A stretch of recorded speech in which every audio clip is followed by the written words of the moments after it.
Hello Internet. I've just purchased a 80 amp Duracell EV charger. Didn't see any reviews online, so I figured I'd be the first to do it. I absolutely do not need an 80 amp charger. I drive about 10 miles a day in this car, and a 120 volt that just plug into the wall 15 amp charger would give me back 10 miles in 2 hours, which was all I would use, so I could easily plug overnight. Still nice to have a higher power charger, so not fully unpractical, but mostly I just bought it because the charger looks like a 9-volt Duracell battery. So whoever at Duracell licensed their name out to this company and they decided to make it look like a 9-volt battery, that's what won me over. So that's why I'll be installing that today. So right now I've got my 120 volt 15 amp charger that again gives me 5 miles an hour, which is not sufficient for most people, but it is for me. I figured I'd start with this. That's what I used to charge on all the time, and I couldn't leave well enough alone, so I went ahead and installed this 240 volt plug. It is a NEMA 1450 outlet, and that requires, it can run up to 50 amps at 240 volts, so you'll need at least 6 gauge wire, and you need 4 of those wires. For me, you can see it was super easy. I just had to cut through a 2x4, and now I'm right into the block. So this is the breaker that bridges those two phases. There's 120 phase on the right, 120 phase are on the right and the left. They combine in here to 240 volts. I got 2 live wires running in there. I got a neutral which runs to the neutral bus, and then I got the ground. So that's really all there is to it. I know a lot of people are scared of installing 240 volt outlets. Obviously don't do it if you have no idea about electricity, but as long as you use the proper equipment, and there's lots of experts online to tell you, it is not that complicated, and it gives you that high charge rate, which if you're not like me and you're like most people, you need to charge more than 5 miles an hour, it definitely comes in handy. So for a while I've had this switched over to the 240 volt. You can see it runs from the NEMA outlet to the charger again. This one switched over to 240 volt. This now gives me 16 amps at 240 volts, which is 3 kilowatts, which gives me 22 miles an hour. So quite a bump just going from 120 to 240. This charger has been discontinued, and if you see that bright red light, I think I know why. That bright red light, which looks like something's on fire, actually means it's charging at 240 volts. So not the best user interface. It does work fine. I've had no problem with this shock flow. If you can still find them online, it was like the cheapest 120, 240 volt charger I could find. But again, that red light's kind of weird.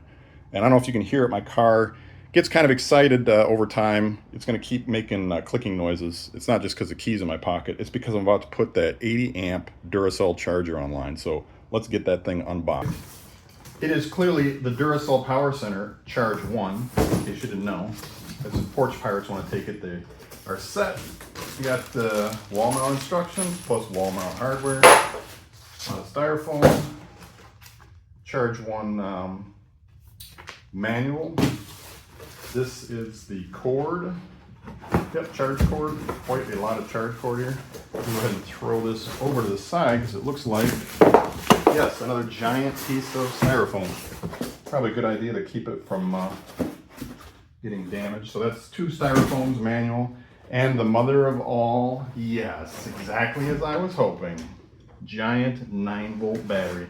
And they're smart, they know. The reason I bought it, I didn't want to have it scratched up. We got a special protector here.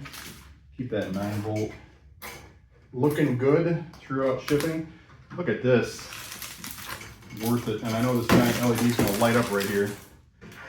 That's my notification LED. That looks like it. There's nothing else in here except the styrofoam. The back of this is supposed to mount. You can either hardwire it in at 80 amps, which I like to brag about, but that was just a kind of a click thing.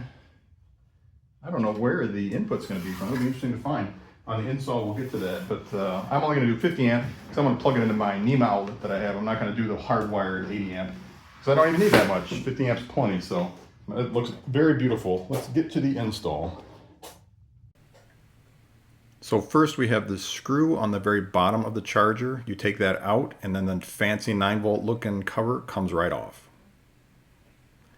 Next, we have the charger itself. Now that the cover's off, you can see this probably has been repurposed at some point, but that little square up here is where the LED is broadcast from. The LED light actually comes from this thing right here, which again, I think is why probably a repurposed charger. They just put a cover on top of one that already existed. So So now we're going to take off that top cover with the arrow. That's the cover that covers up the connections. When we take that off, you're going to see inside we got the 3 connections to make on this charger. The top connection and the second one are just going to be 2 of the 120 volt phases. So this top one, you can even match the colors if you want, but the top's going to be 1 phase. The red one's going to be the 2nd phase. And there is no neutral in here. We only have earth ground. So sometimes you can do both, but depending on how you're wired, this will be earth ground. So I'm going to run this to earth ground just like it has.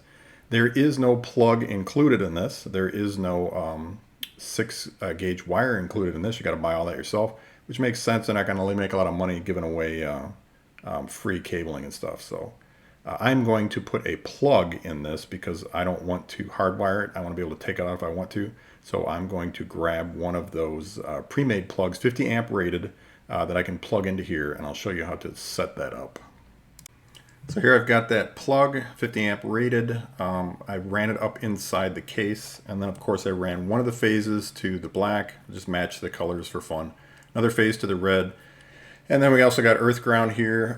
The neutral wire that comes with it obviously doesn't go anywhere, so because I'm crazy I decided to zip tie it. And then I also put, you don't need this because it just goes to neutral, it's not live. But I put some black tape on it just for fun. And then obviously it runs to the cord. So now I have a corded charger. It is no longer hardwired or anything. I have an actual cord coming out of the charger. We're getting somewhere here. All right, so back to the main charge part, which comes out of the case. There's 2 screws you can take it out, but we're going to focus on these 3 screws right here. That takes off the top and gets us to the circuit board. That's right, you got to get down to the circuit board to configure this thing. So once you take these 3 screws out, you're going to end up seeing the circuit board.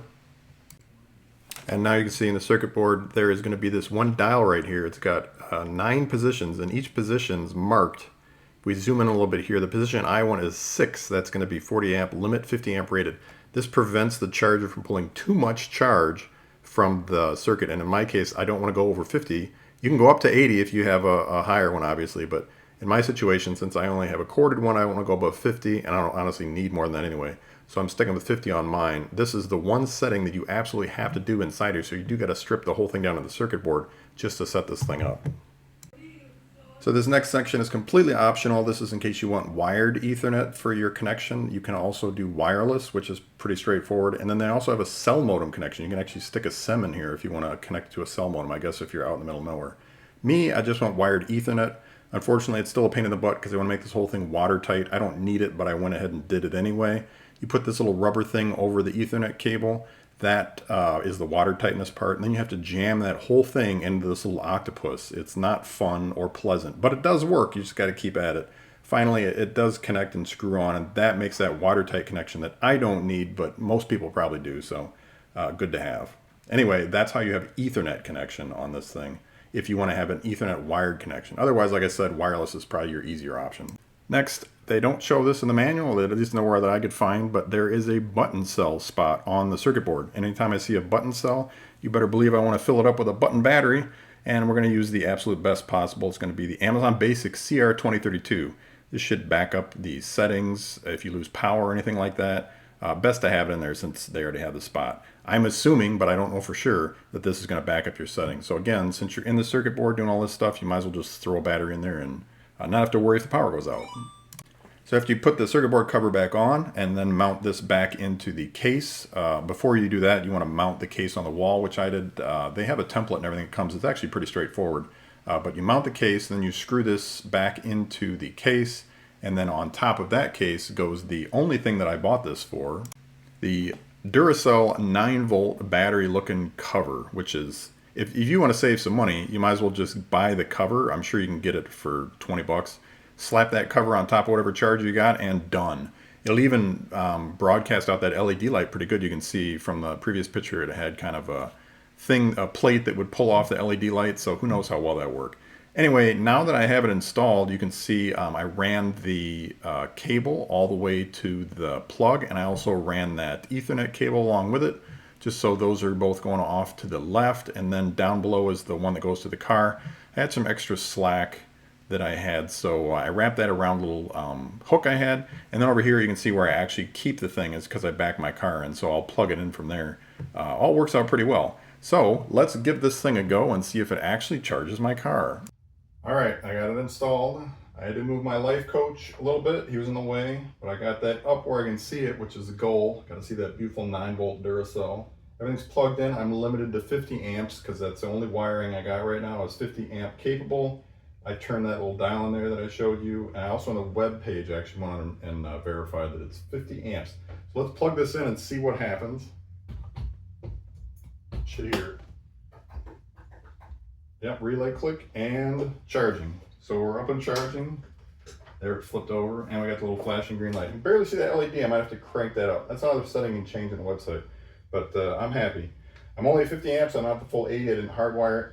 But I'm happy with the way it looks and happy with the way it charges. All right, I wanted to do a overview of the web page. I actually went in, since I'm hardwired, I didn't have to do, there is a way to find the website, but I just went on my router and found the URL it was on. So I connected to it. You can see I'm using Ethernet. It's a DHCP client. There's actually quite a lot of stuff in here. I guess you can set it up for, you know, to charge people to charge it, RFID, Wi-Fi. It's got a whole lot of features in here.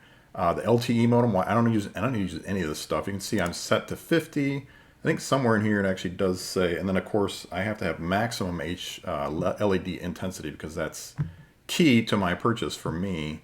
I don't know what this delay and start, I'll have to look at some of that stuff.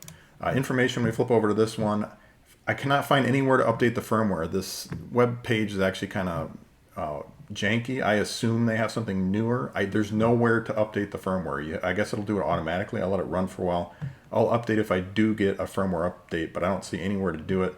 You can see that rotary switch we talked about is 6. That limits me to that 50 amps. Here's the networks coming across, all the connections and everything. Current connector is plugged in, it's charging, and the power is, I don't even know what PWM is. I guess that's power thing. No errors, that's always good. I haven't had any issues with this thing because it's just been running for about an hour. What's really cool is it's got these live logs. This seems to be excessive. I don't even know what that means, but it does. There's no errors. The last thing I had was connected successfully. Then we go to settings. Just got passwords. I named it the Duracell EV charger. You sync the time. I didn't see anywhere in here to set the time zone, which is disappointing. But maybe it doesn't know it. I mean, it says currently 6:17. That's legit. It's Eastern Standard. Maybe it has a way of knowing that I'm not aware of. Highly doubt that it has any kind of GPS in here. But the information, as I said, I don't see where a firmware update is. Whole bunch of configuration that can do. A little bit slow. Hopefully there is a firmware update that will fix that. But all kinds of settings in here that I'm probably never going to use. So good purchase overall, especially when it's only $800, I think it was a half off price that I paid for this. Again, it seems like a repurposed charger. This UI is obviously either rebranded or exists. If somebody knows, I've never seen a UI like this before. Maybe it's brand new, maybe it's specific, but I really feel like they took a charger and they slapped a 9-volt battery cover on it, which is fine because that's kind of what I wanted anyway. And no complaints. And I'll do a follow-up of this later, but hopefully you enjoyed this review, and now there is officially a Duracell Duracell review up and running for this model, which happy with my purchase.